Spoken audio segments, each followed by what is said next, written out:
Hello दोस्तों, राधे राधे। स्वागत है आपका हमारे चैनल में। तो आज मैं सुनाने जा रही हूँ आपको एक कहानी कि मूर्ख दो तरह के होते हैं। तो हमारी ऐसी ही धार्मिक कहानियाँ सुनने के लिए आप हमारे चैनल को सब्सक्राइब कीजिए, लाइक कीजिए एंड ज़्यादा से ज़्यादा शेयर कीजिए। तो हम शुरू करते हैं अपनी कहानी मूर्ख कौन। किसी गांव में एक सेठ रहता था। उसका एक ही बेटा था जो व्यापार के काम से परदेश गया हुआ था। सेठ की बहू एक दिन कुएं पर पानी भरने गई। घड़ा जब भर गया तो उठकर कुएं के मुंडेर पर रख दिया। अपना हाथ मुंह धोने लगी। तभी कहीं से चार राहगीर वहां पहुंचे। एक राहगीर बोला, बहन, मैं बहुत प्यासा हूँ, क्या मुझे पानी पिला दोगी? सेठ की बहू को पानी पिलाने में थोड़ी झिझक महसूस हुई, क्योंकि वह उस समय कम कपड़े पहने हुई थी। उसके पास लोटा या गिलास भी नहीं था जिससे वह पानी पिला देती। इसी कारण वह उन राहगीरों को पानी पिलाना उसे ठीक नहीं लगा। बहू ने उससे पूछा, आप कौन हैं? राहगीर ने कहा, मैं एक यात्री हूँ। बहू बोली, यात्री तो संसार में केवल दो ही होते हैं, आप उन दोनों में से कौन हैं? अगर आपने मेरे इस सवाल का सही जवाब दे दिया तो मैं आपको पानी पिला दूंगी, नहीं तो मैं पानी नहीं पिलाऊंगी।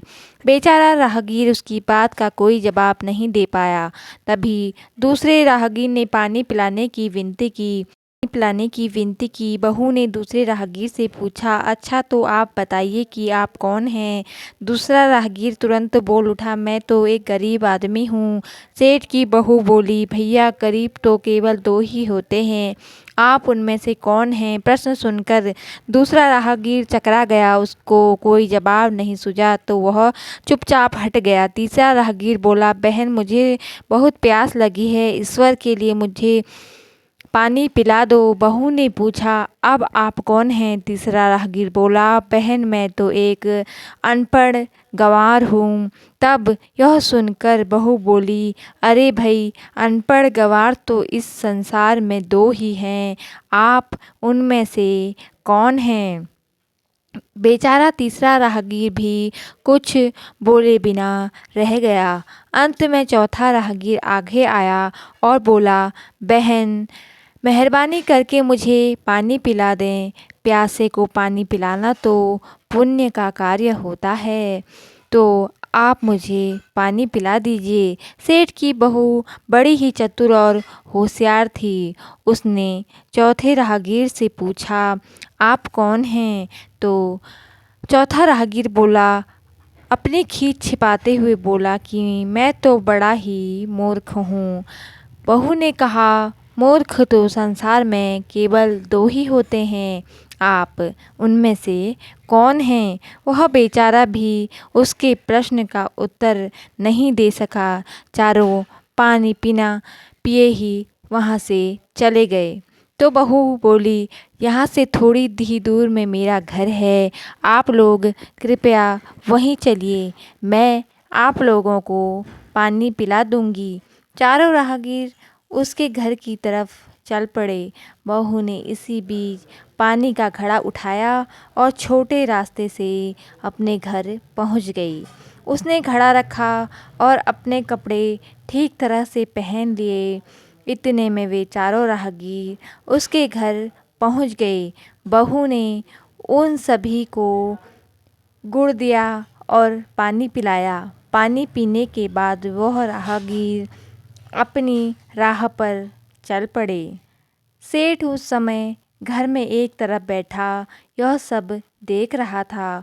उसे बड़ा दुख हुआ कि उसकी बहू, वह सोचने लगा, उसका पति तो व्यापार करने के लिए परदेश गया है और वह उसकी गैर हाजिरी में पराए मर्दों को घर बुलाती है, उनके साथ हंसती बोलती है, इसे तो मेरा भी लिहाज नहीं है। यह सब देख अगर मैं चुप रह गया तो आगे से इसकी हिम्मत और बढ़ जाएगी। मेरे सामने इसे किसी से बोलते शर्म नहीं आती तो मेरे पीछे न जाने क्या क्या करती होगी। फिर एक बात यह भी है कि बीमारी कोई अपने आप ठीक नहीं होती, उसके लिए वैद्य के पास जाना पड़ता है। क्यों न इसका फैसला राजा पर ही छोड़ दूं। यही सोचकर वह सीधा राजा के पास जा पहुंचा और अपनी परेशानी राजा के सामने बताई। सेठ की सारी बातें सुनकर राजा ने उसी वक्त बहू को बुलाने के लिए सिपाहियों का बुलावा भिजवा दिया। उसने कहा तुरंत सेठ की बहू को राज्यसभा में उपस्थित किया जाए। राजा के सिपाहियों को अपने घर पर आया देख उस सेठ की पत्नी ने अपनी बहू से पूछा, क्या बात है बहू रानी, क्या तुम्हारी किसी से कहा सुनी हो गई थी जो उसकी शिकायत पर राजा ने तुम्हें बुलाने के लिए सिपाही भेज दिए। बहू ने सास की चिंता को दूर करते हुए कहा, नहीं सासू माँ, ऐसी कोई भी बात नहीं है, मेरी किसी से कोई कहा सुनी नहीं हुई है, आप जरा भी फिक्र ना करें। सास को आश्वस्त कर वह सिपाहियों से बोली, तुम पहले राजा से यह पूछकर आओ कि उन्होंने मुझे किस रूप में बुलाया है, बहन, बेटी या फिर बहू के रूप में, किस रूप में उनकी राज्यसभा में मैं आऊं। बहू की बात सुनकर सिपाही वापस चले गए। उन्होंने राजा को सारी बातें बताई। राजा ने तुरंत आदेश दिया कि पालकी लेकर जाओ और कहना कि उसे बहू के रूप में बुलाया गया है। सिपाहियों ने राजा की आज्ञा के अनुसार जाकर सेठ की बहू से कहा, राजा ने आपको बहू के रूप में आने के लिए पालकी भेजी है। बहू उसी समय में पालकी में बैठकर राज्यसभा में पहुंची।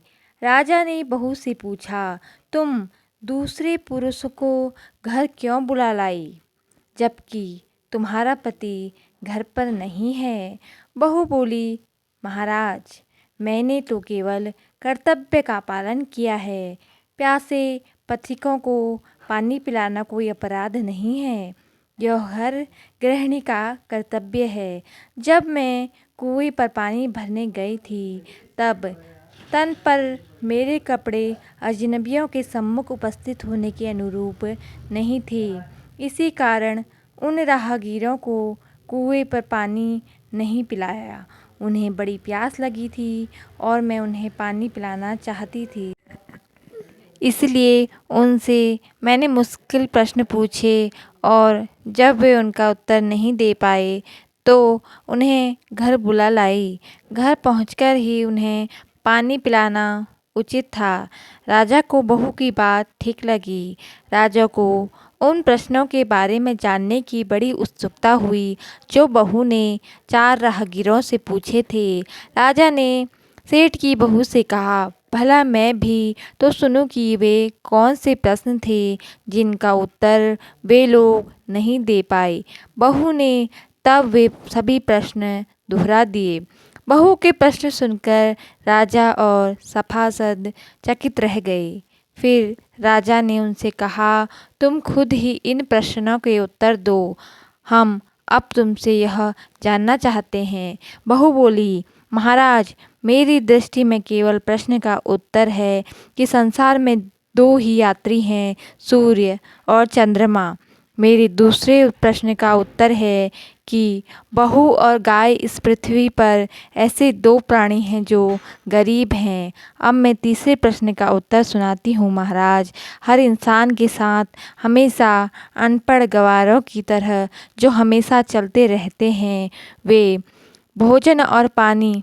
चौथे आदमी ने कहा कि वह मूर्ख हैं और जब मैंने उससे पूछा कि मूर्ख तो 2 ही होते हैं, तुम उनमें से कौन से मूर्ख हो, तो वह उत्तर नहीं दे पाया। इतना कहकर वह चुप हो गई। राजा ने बड़े आश्चर्य से पूछा, क्या तुम्हारी नज़र में संसार में सिर्फ 2 ही मूर्ख हैं? हाँ महाराज, इस समय मेरी नज़र में सिर्फ 2 ही मूर्ख हैं। राजा ने कहा, तुरंत बतलाओ कि वेदों में मूर्ख कौन है? इस पर बहू बोली, महाराज मेरी जान बख्श दीजिए तो मैं इसका उत्तर दूं। राजा को बड़ी उत्सुकता थी कि वह जानने कि वे 2 मूर्ख कौन हैं। सो उसने तुरंत बहू से कह दिया कि तुम निसंकोच होकर कहो, हम वचन देते हैं कि तुम्हें कोई सज़ा नहीं दी जाएगी। वह बोली, महाराज मेरे सामने इस वक्त बस 2 ही मूर्ख हैं। फिर अपने ससुर की ओर हाथ जोड़कर कहने लगी, पहले आप मूर्ख हैं जो पूरी बात जाने बिना भी अपनी बहू को शिकायत करने राज दरबार में आ गए। अगर इन्हें शक हुआ ही था तो यह पहले मुझसे पूछ तो लेते, मैं खुद ही उन्हें सारी बातें बता देती। इस तरह घर परिवार की बेइज्जती तो नहीं होती। ससुर को अपनी गलती का एहसास हुआ। उसने बहू से माफ़ी मांगी। बहू चुप रही। राजा ने तब पूछा, और दूसरा मूर्ख कौन है?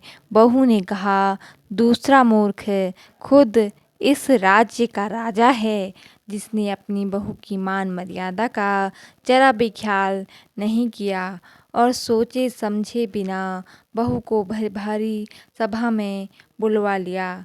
बहू की बात सुनकर राजा पहले तो क्रोध में आग बबूला हो गया, परंतु तभी सारी बातें उसकी समझ में आ गई। समझ में आने पर राजा ने बहू को उसकी समझदारी और चतुराई की सराहना करते हुए उससे ढेर सारे पुरस्कार देकर सम्मान सहित विदा किया। तो यह कहानी यहीं पर समाप्त होती है। आपको हमारी कहानी कैसी लगी कमेंट करके ज़रूर बताएं और ऐसी ही कहानियाँ सुनने के लिए हमारे चैनल को सब्सक्राइब कीजिए। जय माता दी।